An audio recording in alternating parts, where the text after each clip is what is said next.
tant qu'un peu aîné, puisque nous avons commencé avec Valérie Pillet, qui est ici même et qui est elle-même doctorante d'Artec, c'est assez amusant. Il y a 10 ans, il y a presque 10 ans, une école d'art politique à Sciences Po, et je ne peux pas cacher que mes souhaits de réussite sont un peu aussi modifiés par un grain de jalousie, parce que nous faisons ça à toute petite échelle à Sciences Po, sans vraiment avoir convaincu notre institution que SPIP était central, alors que je vois, le président l'a dit, que Artec, d'abord, est très bien financé, ce qui est admirable, parce que nous, on n'est jamais arrivé à lever un sou, que vous êtes arrivé à signer des collaborations avec des tas de gens, dont Pompidou, qu'avec Valérie, on n'est jamais arrivé à convaincre de nous soutenir, et que vous avez, évidemment, c'est le gros avantage des universités, les masses de gens et de soutien que nous n'avons pas du tout à Sciences Po. Donc j'ai un tout petit peu de jalousie de voir que nous n'allons être que le précurseur d'Artec. Mais c'est super en même temps parce qu'on va pouvoir collaborer sur un grand nombre de sujets probablement, en particulier sur les invitations des différentes personnes. Nous recevions Richard Powers, par exemple, ce matin à SPIP, et ça aurait été formidable d'avoir une auditoire un peu plus vaste. Donc je crois que nous allons pouvoir collaborer. C'est maintenant Frédéric Aïtouati qui dirige SPIP. Donc le salut pour le décollage, l'atterrissage d'Artec. Si je peux avoir peut-être 3 images pour décrire un peu la situation et le type d'exemple qui intéresse Yves, que je fasse un petit argument. L'idée de l'école des arts politiques, ça n'était pas de faire une école d'art à Sciences Po, ce qui n'aurait eu pas de sens. C'est une école d'art politique. Et donc, avec Valérie, nous avions proposé un slogan qui n'a pas du tout convaincu les politistes de Sciences Po, mais je vous le redonne. La politique est l'art du possible, mais il faut des arts pour ouvrir les possibles.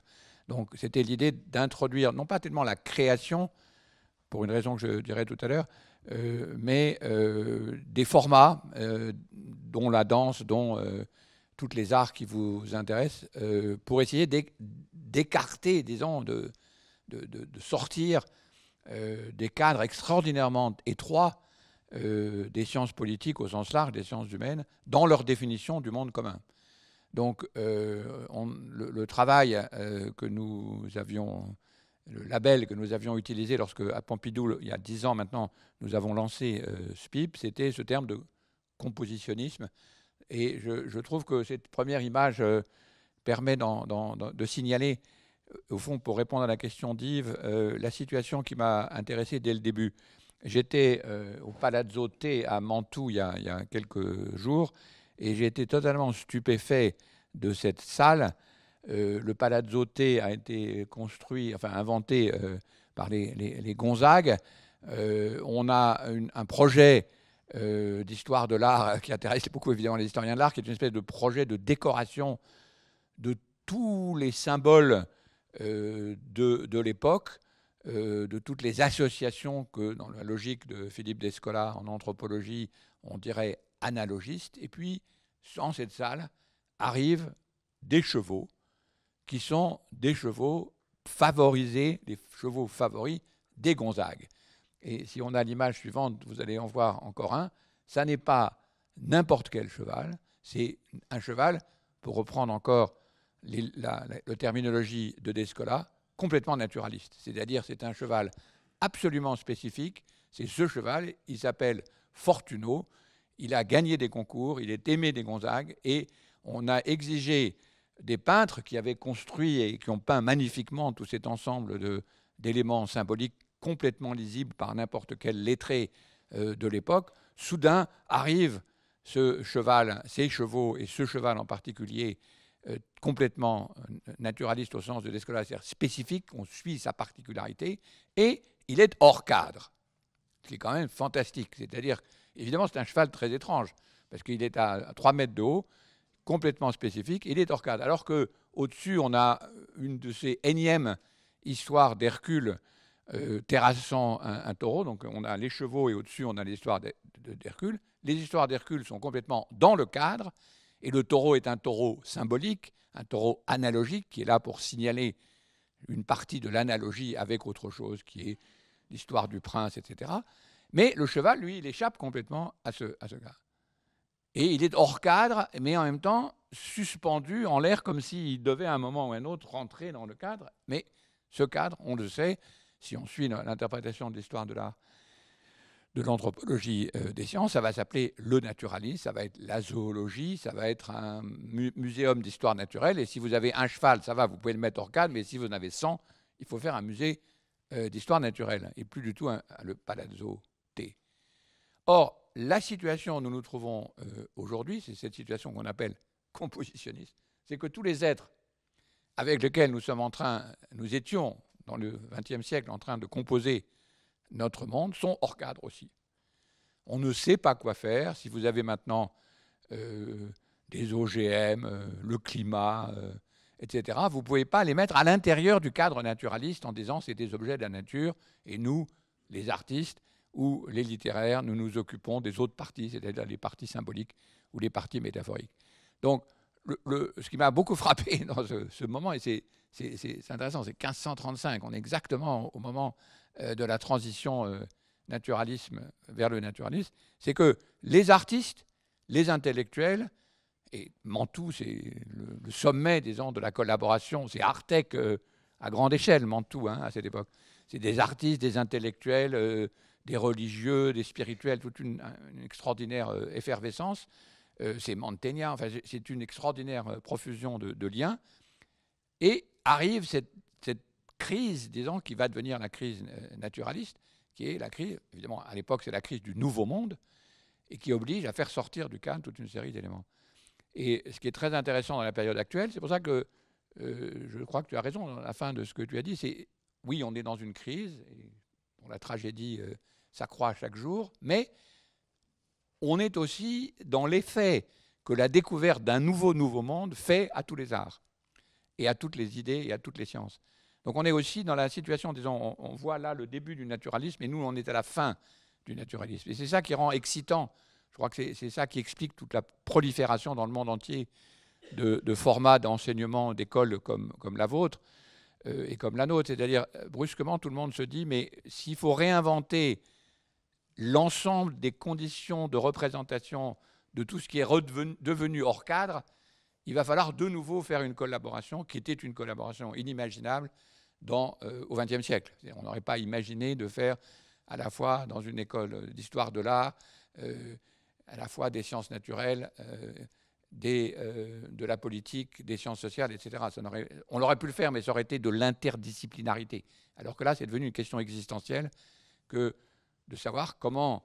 Alors, non, c'est plus un nouveau monde au sens de l'irruption de tous ces nouveaux êtres et de la spécificité extraordinaire du naturalisme, mais c'est un nouveau monde au sens que si nous continuons à être naturalistes, nous disparaissons en quelque sorte. Donc une crise qui est du même ordre, évidemment pas exactement la même, mais qui est le début et la fin du naturalisme se ressemblent. Et donc aussi la collaboration et la prolifération des collaborations entre les arts et l'art. Donc c'est le cadre général, je crois, qui explique la prolifération des écoles comme les nôtres. Si j'ai l'image suivante, je voudrais donner un deuxième exemple, parce que j'ai... Ah, diable, le cadrage, on ne peut pas changer un peu le cadrage? Non, enfin peu importe, on a l'être principal de mon histoire. Là. Une autre, donc c'est deux exemples, parce que je n'ai pas d'idée générale. En fait, curieusement, quand Yves m'a demandé de parler, en fait, je me suis aperçu que je n'avais pas d'idée générale sur la question de la collaboration entre les arts. Et d'ailleurs, avec Valérie, on n'est jamais arrivé à faire une description de notre affaire depuis 9 ans, depuis 10 ans.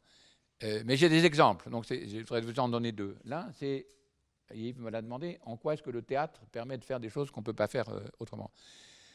Si on prend de nouveau en considération cette affaire d'atterrissage ou de nouvelles situations, ce que j'appelle le nouveau monde, qui tremble sous nos pieds et qui bouleverse, disons, la compréhension que nous avions du monde tel qu'il était, quand il était naturel au XXe siècle.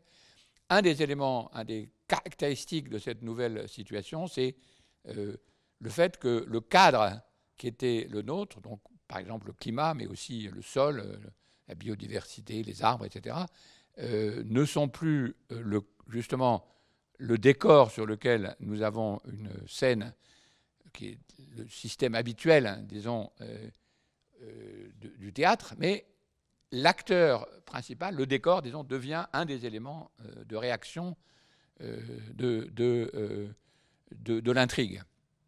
Et donc, une des questions que nous avons posées, c'est pour ça que j'ai écrit une première pièce, qui était d'ailleurs nullissime, donc elle a été remplacée réécrite par un vrai auteur. C'est intéressant d'ailleurs pour la collaboration entre intellectuel et artiste. Je ne prétends pas du tout être un artiste. Enfin, de temps en temps un peu, mais il n'y a que moi qui le crois, donc les autres me disent non, pas du tout. Dans une pièce qui s'appelle Gaïa Global Circus, Frédéric Aïtouati a proposé une solution, c'est que l'acteur principal soit ce canopé suspendu à des ballons que les 4 acteurs qui sont sur scène agitent ou sont agités par. En fait, c'est une marionnette, et comme toujours dans les marionnettes, on ne sait pas qui agite qui, et si c'est le marionnettiste qui est agité par la marionnette ou le contraire. Même si la marionnette est un modèle de domination, en fait, c'est tout à fait faux si vous parlez aux marionnettistes. C'est d'ailleurs un grand marionnettiste qui nous a construit cette marionnette. Et donc, on avait là quelque chose qui était très intéressant, parce que conceptuellement, ça s'explique en 1 minute. En gros, la situation actuelle, c'est que le cadre dans lequel se déroulaient jusqu'ici les intrigues des humains n'est plus un cadre, mais un des agents, un des acteurs, une des puissances d'agir la plus importante. Puissance d'agir, c'est un terme que Yves connaît bien. Donc ça, on dit l'argument en 1 minute, je peux le faire, mais ce qui est intéressant, et c'est là, évidemment, et vous connaissez bien ça, puisque c'est le but de votre opération, de lier les sciences sociales et les arts, c'est que ça change tout d'en faire une pièce.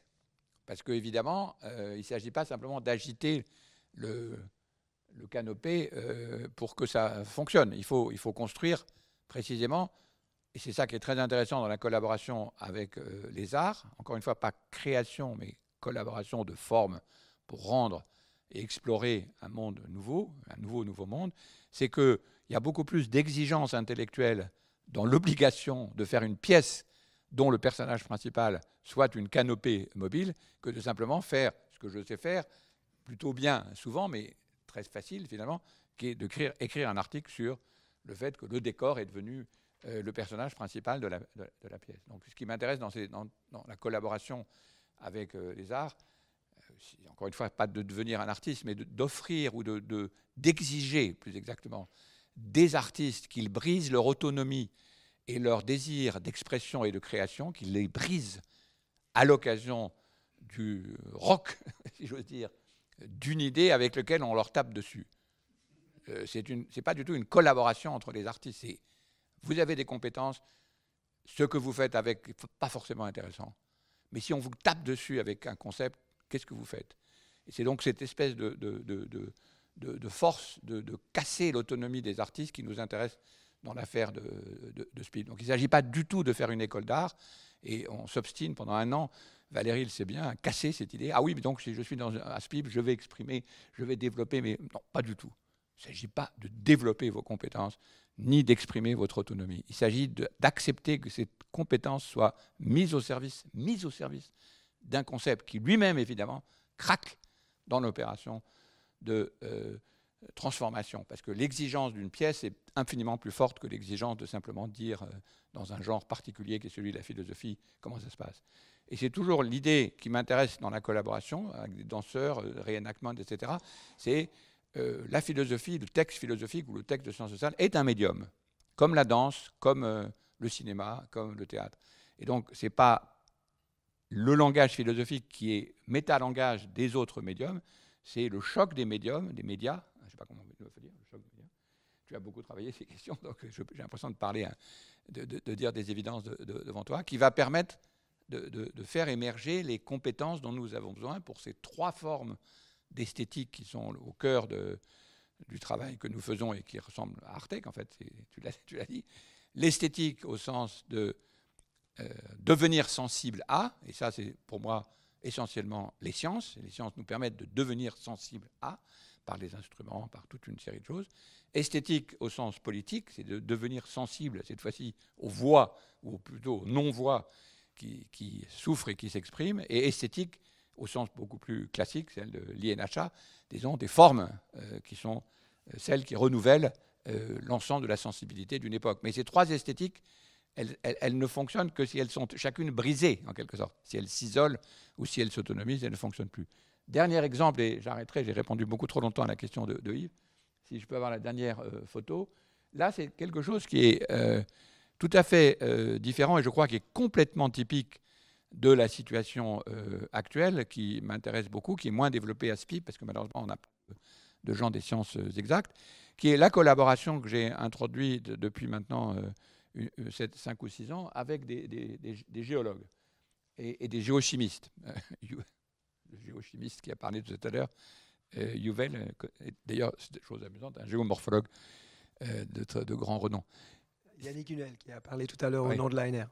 C'est un exemple, et je passe rapidement, mais d'un article qui est paru dans la revue Anthropocène Review, donc une question posée par des géomorphologues qui travaillent sur la surface de la Terre, qui s'appelle la zone critique, et qui se plaignaient en disant « mais c'est quand même incroyable, nous travaillons sur la zone la plus importante biologiquement de la planète. À chaque fois que nous représentons notre propre domaine à nous-mêmes, pas simplement au public, la forme globe, c'est-à-dire projection de notre travail sur le globe terrestre que nous connaissons tous par la géographie ou la cartographie, fait disparaître finalement complètement l'épaisseur, la complexité, la diversité des êtres que nous étudions. C'est-à-dire si vous projetez pas, toute la vie sur Terre, Gaïa pour ne pas la nommer, c'est moins projeté sur un globe, ce n'est même pas un vernis, c'est même pas une peau, c'est vraiment invisible. Et en même temps, c'est la totalité des choses dont nous avons l'expérience et des vivants. Donc la question posée à un groupe que je dirigeais, comprenant une architecte, Alexandra Arène, élève de SPIP, évidemment, et moi-même, c'était de dire à Alexandra et à ses collègues, résous-nous cette question avec tes propres compétences d'architecte et de visualisateur de situation, comment faire pour que nous ayons une représentation, nous étant les scientifiques, de notre propre, de l'objet que nous travaillons, qui permet de sortir de ce problème. Et là, vous voyez un de ces exemples, c'est-à-dire qu'elle a eu l'idée de complètement inverser par une projection on peut apprendre en architecture et en dessin industriel, qui est d'inverser complètement une sphère, de renvoyer sur les bords le centre de la Terre. Donc ce que vous voyez, Earth Center Borders, c'est en fait le centre de la Terre, et de donner de l'épaisseur à la minuscule couche qui se trouve au milieu, et de mettre l'atmosphère au milieu.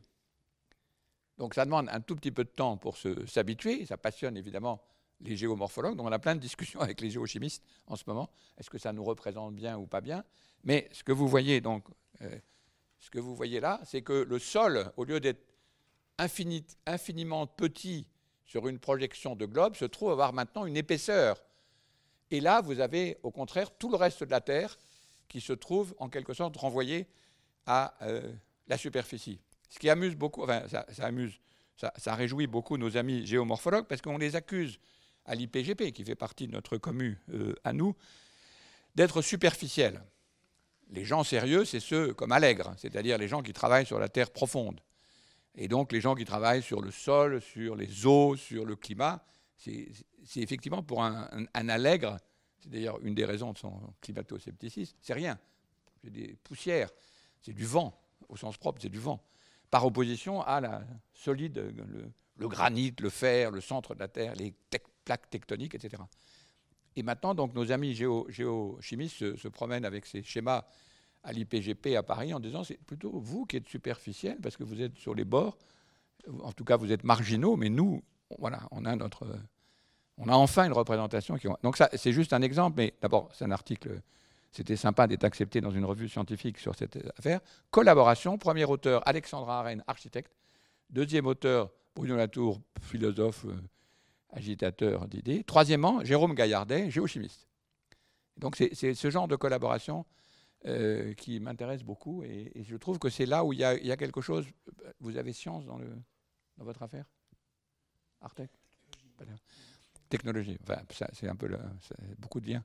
C'est cette extraordinaire demande, et évidemment c'est complètement lié à la question de Yves tout à l'heure sur le territoire, cette extraordinaire demande des scientifiques, complètement impossible au XXe siècle, je pense, en disant nous travaillons sur un territoire, sur une représentation du monde, qui est totalement hors cadre, pour prendre le premier exemple du Palazzo T, par rapport aux outils que nous avait donnés le XXe siècle et la notion de nature.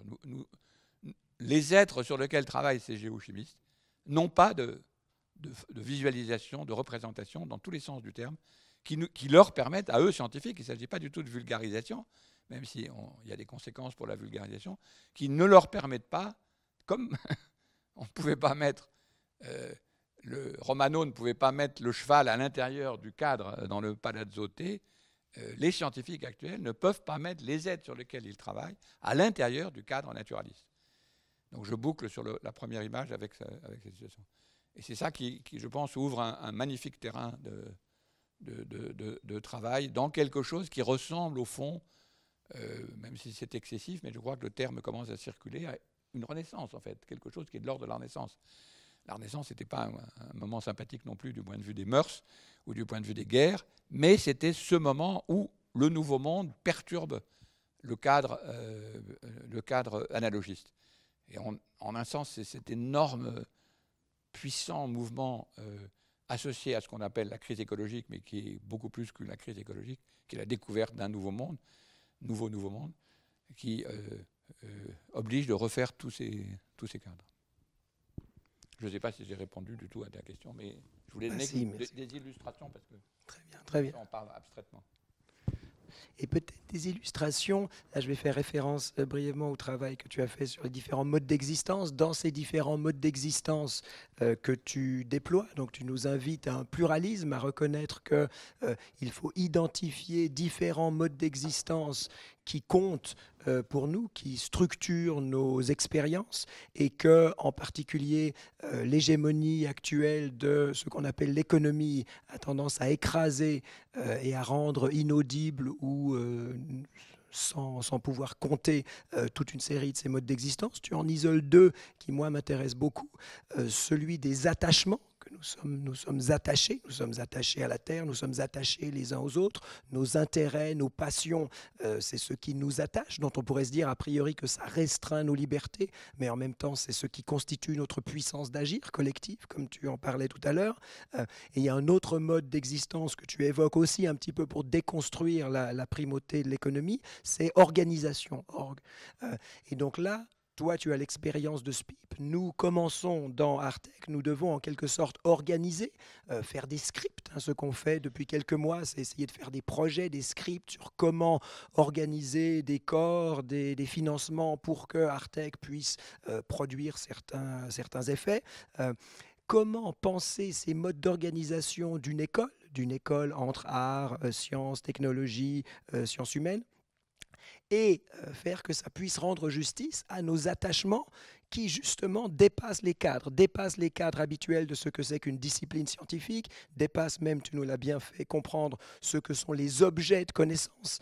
Tu parlais de décors, tu parlais de cadres qui ne tiennent plus, tu parlais de, moi j'aime bien parler de fond aussi en fait. Qu'est-ce que ça peut être que cette sensibilité écologique dont tu parles? C'est justement de ne pas se laisser obséder par les figures, mais de savoir que nous sommes attachés à des fonds ou des décors que nous ne voyons pas comme tels. Et donc, qu'est-ce que ça peut impliquer dans l'organisation d'une école comme la nôtre que de penser nos attachements sur ou dans Gaïa? Est-ce que ça a des implications particulières pour toi? Pour moi, c'est quelque chose qui me hante ou que j'aimerais bien pouvoir faire à travers Artec, qui est aussi une sorte d'expérimentation. Qu'est-ce qu'on va faire? Et ça prend des formes comme comment on fait des buffets. Est-ce qu'on fait des buffets avec plein de plastique qui se détruit à chaque fois? Voilà, comment est-ce qu'on organise une école pour ne pas être trop déphasé avec les exigences des 10 années à venir? Je crois pas. Là, c'est une question. Moi, je ne peux répondre que par l'expérience que nous avons. L'idée de départ avec Valérie, c'était, et que nous gardons depuis 10 ans, c'est que pour répondre à ta problème, un point important, c'est que nous ne sommes pas à un niveau doctoral. Vous jouez la carte du doctorat et arriver donc avec tous les problèmes de discipline, reconnaissance, après, etc., qui sont des casse-têtes sur lesquels je n'ai pas d'expérience, sinon je pense que c'est très difficile, mais je ne sais pas faire. Donc on s'est abstenu de cette question. Par contre, l'idée, c'était de dire on ne peut même pas commencer à poser ces problèmes de collaboration sans un principe pragmatiste que j'ai pris à Dewey, sans commande pour être assuré de l'obligation d'enquêter. Donc pour sortir de l'autonomie, soit de l'autonomie des sciences sociales, soit de l'autonomie des artistes, notre principe depuis le début, et on est arrivé, Valérie sait combien c'est difficile, mais on est arrivé à le maintenir malgré tout, c'est chaque fois des commandes, non pas des commandes adressées à un type bureau d'études, mais des commandes où la question que tu poses, c'est-à-dire reformuler les problèmes, se trouve mise en jeu. Évidemment, on est très influencé, j'étais très influencé, je ne sais pas si vous l'êtes aussi, par le principe des nouveaux commanditaires de la Fondation de France, de François Hertz, qui nous a servi un peu de guide. Et maintenant, il y a des nouveaux commanditaires sciences qui m'intéresse beaucoup aussi, qui est la continuation de ce projet.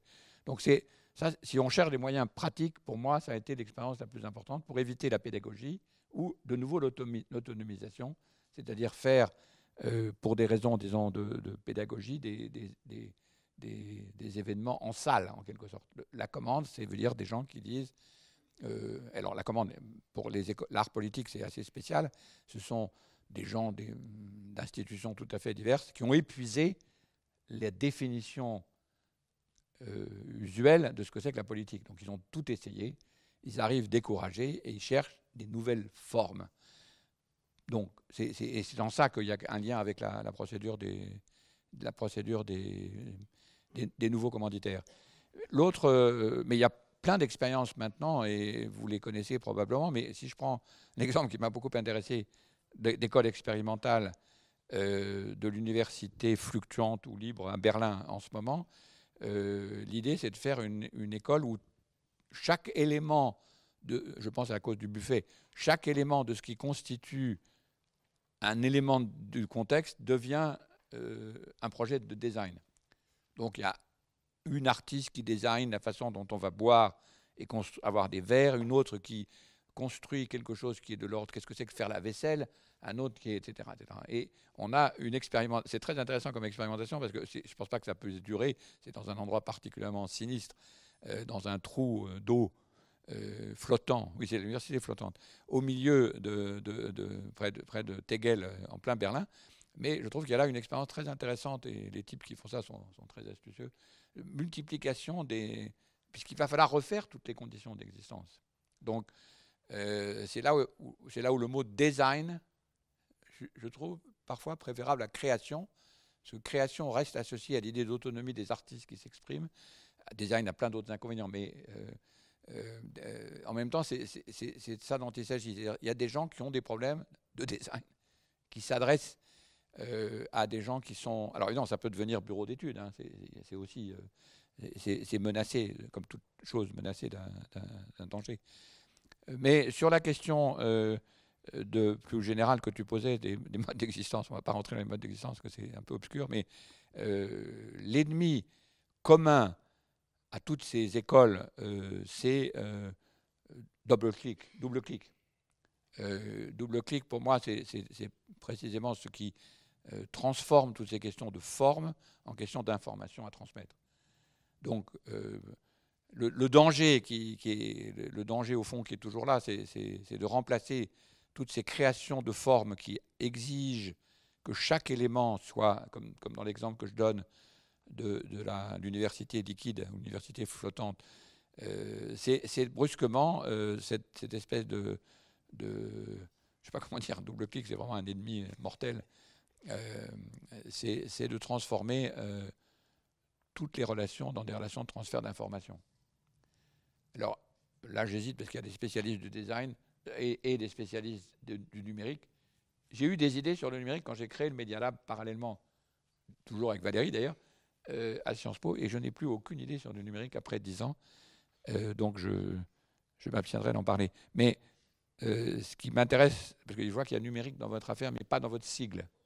C'est assez malin, ça. Parce que si vous changez d'avis sur le numérique, on ne vous le dira pas, mais vous ne faites plus de numérique.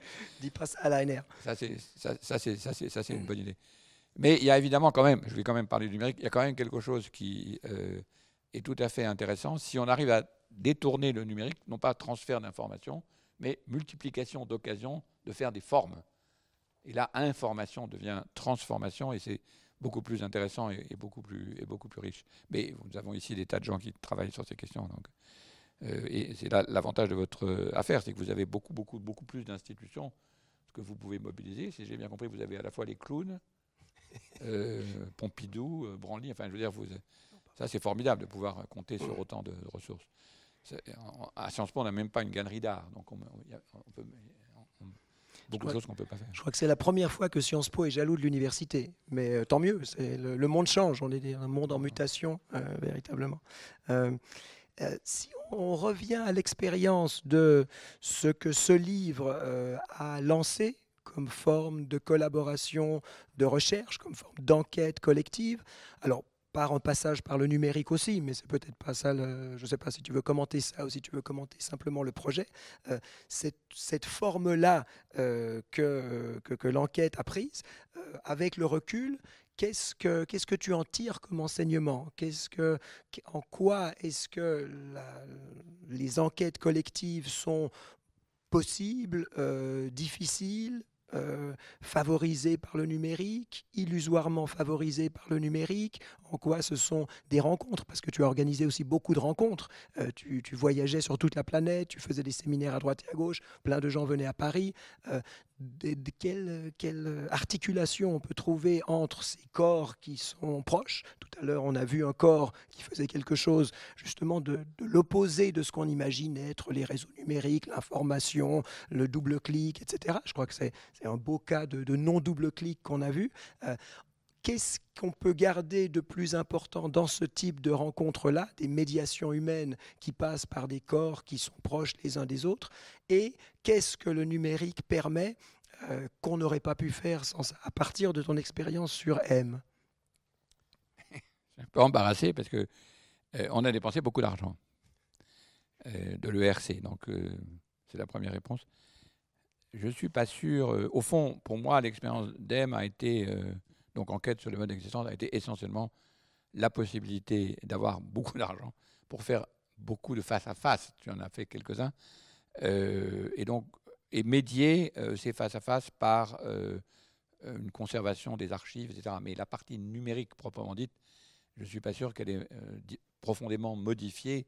Si ça a permis que toutes les notes et tout ça soient sur le site et pas dans le livre. Et on a beaucoup travaillé, on a beaucoup essayé de travailler.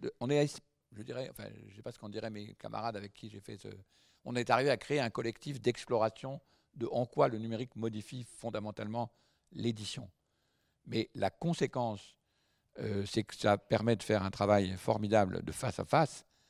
Mais du point de vue de l'édition, je crois que la réponse, et ça n'a strictement rien changé. Enfin, c'est ma réponse actuelle. Je ne sais pas ce que diraient mais les gens avec qui nous avons travaillé, en particulier Donato Ricci, qui est le chef designer de ce grand projet. On a fait des choses très belles, on a fait beaucoup de réunions, mais je ne suis pas sûr que maintenant, enfin, que la mutation, il ne s'agit pas d'une mutation. Enfin, c'est mon rapport, disons, de mise à distance par rapport au numérique. Tout ce que je fais en ce moment dans les ateliers de nouveaux cahiers de doléances, c'est face à face.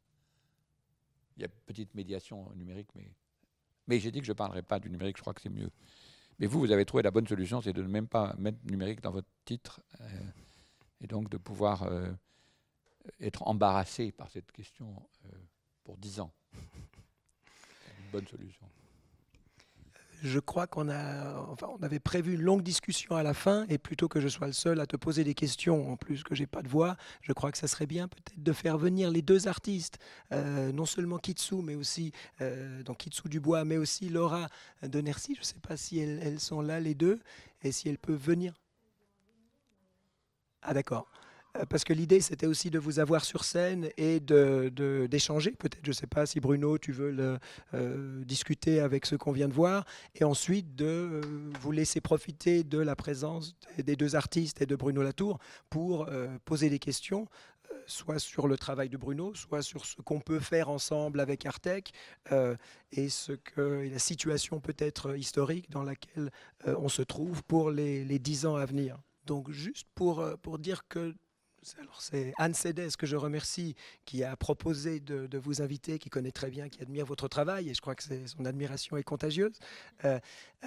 On s'était dit avec Anne, ça va faire un petit peu tension ou réflexion possible de lancer un programme dans lequel numérique, même s'il est caché, il est quand même au centre, et de vous demander de venir faire cette performance où le numérique pour le moins n'est pas évident. Et alors moi j'ai ma petite idée sur ce que vous nous faites penser avec une pièce comme ceci, et je me demandais si vous, la question que je posais un petit peu tout à l'heure à Bruno, à savoir dans le contexte très général dans lequel nous nous trouvons, de mutation éco-politique, de mutation sociale, de mutation de nos modes d'être et de faire ensemble, dans lequel le numérique joue un rôle important. Le type de chorégraphie que vous nous proposez, est-ce que c'est une réaction contre? Est-ce que c'est une façon d'accompagner? Est-ce que c'est une affirmation de quelque chose de nécessaire et de garder en tête lorsqu'on pense les mutations numériques? Alors, en fait, je dirais que l'accès que j'ai eu sur cette question de l'apesanteur qui donne ce résultat-là, ça vient des technologies du spatial, puisque j'ai pu expérimenter l'apesanteur, donc un autre territoire, où des questions essentielles se sont posées. C'est pour ça que je parle carrément de revenir sur les gestes fondamentaux, c'est-à-dire comme ne pas démarrer mes pensées d'abord d'où on part, parce que de toute façon, tout est mouvement en apesanteur. Il n'y a pas la gravité, donc on est obligé de repenser complètement la question de notre existence par rapport à dans ce milieu où il n'y a plus de gravité. Et ça pose des questions fondamentales sur le temps, sur l'espace-temps, sur comment habiter les appuis, la gravité, puisqu'il n'y en a plus. Donc quand on revient sur Terre après, c'est toutes ces questions de la transmission. Comment je vais transmettre une expérience qui est absolument incroyable, qui change complètement la donnée puisque la gravité n'est plus là.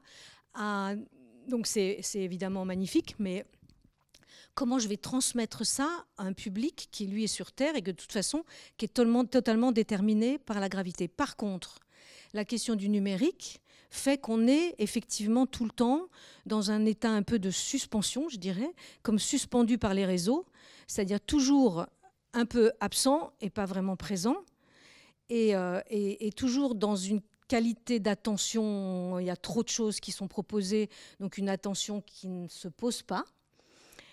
Et en fait, il y a quelque chose de très proche avec l'apesanteur, puisqu'en apesanteur, tout est mouvement. Ce qui est compliqué, c'est d'arrêter le mouvement.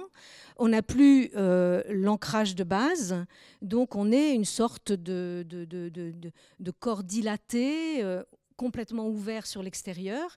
Et il y a une nécessité, mais vraiment, et pour moi, ça a été l'expérience la plus forte, c'est cette nécessité de se reconstruire un corps avec une enveloppe, pour pouvoir avoir un échange avec l'extérieur. Parce qu'en fait, c'est un peu comme si en apesanteur, on est comme l'extérieur. On est l'extérieur. Donc, instantanément, il faut reconstruire des limites du corps, reconstruire une enveloppe, et pour pouvoir avoir un échange avec l'extérieur. Et cette expérience-là, elle est très forte sur Terre, parce que je dirais que c'est l'inverse qui se passe en ce moment avec les réseaux, c'est-à-dire qu'on est complètement explosé sans en avoir conscience, puisqu'on pense qu'on a un corps qui est bien déterminé, puisqu'on passe notre temps à pousser pour avancer. On a le sentiment d'avoir un corps parce qu'on a un peu tout le temps mal partout, quelque part. Mais on n'est pas dans cette qualité d'écoute que Laura nous a montrée là, c'est-à-dire prendre le temps, c'est-à-dire se poser avant d'y aller. Et une fois qu'il y a un appui, aller tellement profondément dans l'appui qu'on va le dispatcher dans tout le corps, et que c'est pour ça que vous avez eu le sentiment, enfin j'espère, qu'elle s'envolait, uniquement parce qu'elle va encore plus profondément dans l'appui. C'est une question bon là c'est une chaise, mais ça peut être dans le travail qu'on fait avec le corps infini, c'est à chaque fois sur des supports différents, mais chaque support, en dehors du sol lui-même, nécessite d'y aller à fond, de le pénétrer presque pour pouvoir trouver une manière de trouver des libertés dedans, des libertés de mouvement. Bon voilà, faut que je m'arrête. Super. C'est très bien comprendre, c'est très intéressant. Le numérique est l'état équivalent sur Terre de l'apesanteur ou pas? Non, je dirais que les réseaux, la situation dans laquelle on est d'une information non-stop, énorme, continue, immense, nous met un peu dans une situation, je dirais, de suspension, c'est-à-dire qu'on perd un peu nos ancrages. Hors sol. Hors sol. Voilà, exactement. Donc, les deux hors sol, le rapport entre les deux. Oui. Et donc, ça veut dire qu'il y a un espoir de reconstituer des habitudes corporelles, même dans le numérique, c'est ce qu'on... Absolument. C'est-à-dire, en fait, moi, pourquoi j'adore l'apesanteur, enfin, c'est pas donné pour tout le monde, parce que c'est quand même c'est très, très perturbant, c'est une perte de repère complète. Hein. Mais moi, ce que j'ai ressenti, en tout cas, c'est très subjectif, enfin, on le partage aussi avec d'autres danseurs, c'est cette nécessité d'un seul coup, ce corps, comment il est important, et comment, en l'investissant, on peut retrouver des ancrages, et on peut finalement trouver une autonomie par rapport à ça. C'est-à-dire prendre des décisions qui sont comme les décisions qu'a pris Laura là, qui sont de dire j'arrête, je marche, et puis d'un seul coup j'arrête, je me pose, et j'y vais. Donc c'est ce que j'ai vécu moi en apesanteur. Et c'est ce qui est aussi troublant, bon, juste pour peut-être rajouter sur la question du numérique, c'est qu'après sur Terre, c'est pas du tout évident de le travailler, en dehors d'emmener aussi avec moi les danseurs en vol. Donc il y a la question de l'eau, qui est encore quelque chose de très organique. Vous avez drôlement d'argent à Artec, alors vous êtes capable de faire des choses pareilles? C'est pas Artec, c'est la compagnie. Non, c'est l'Observatoire de l'espace du CNES qui fait des résidences dans les vols paraboliques pour aller en apesanteur. Donc c'est des propositions d'artistes en résidence, voilà. Donc mais par exemple, j'utilise des capteurs pour recréer des situations d'écoute. Des capteurs sur le corps avec des sons, ce qu'on fait avec Anne Cédès, qu'on fait dans Corps Infini, qui est vraiment extrêmement intéressant parce que c'est pas le danseur qui est un instrument, c'est la qualité de son qui va être proposée par la compositrice, pour le coup. La qualité de son, par exemple, si je mets un capteur sur mon coude, je vais avoir une quantité d'informations incroyable. Enfin, au niveau du son, je peux changer le son, tout le long. Sur Terre, quand je fais juste ça, je ne sens pas grand-chose. Je vais commencer à sentir un déséquilibre à peu près à là, quoi, dans mes équilibres debout. En apesanteur, quand je fais ça, déjà, ça me bouscule complètement. Donc finalement, les technologies numériques vont me permettre de redévelopper l'écoute du danseur sur Terre, qui lui ou elle ne pense qu'à pousser pour avancer, finalement. Enfin, j'exagère, hein, je schématise. Hein. Il va pousser parce qu'il y a la gravité, donc on pousse pour avancer. Mais pousser pour avancer, si d'un seul coup on a une information minimum d'une subtilité incroyable, d'un détail du corps et tout, on attend un peu pour que les choses se passent, etc. etc. Donc voilà. Enfin bon, il y a plusieurs exemples comme ça. C'est super. On est dans les questions de sensibilité auxquelles tu parlais tout à l'heure, hein, de territoire, de hors-sol. Voilà, toi, tu n'aimes pas beaucoup le hors-sol. Je parle du hors-sol pour parler de M. Trump, c'est pas du tout la même chose. On a parlé de M. Trump. L'apesanteur, l'apostrophe, comment est-ce qu'on dit? J'aime l'apesanteur. Voilà.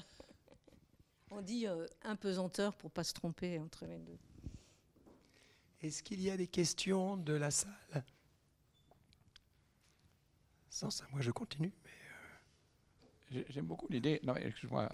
Pendant que les gens réfléchissent, parce qu'il faut que ça mûrisse. Vas-y. J'aime beaucoup l'idée qu'on puisse restituer, parce que tout le monde se plaint du numérique à cause de cette notion de désembodiment, enfin de sortir du corps.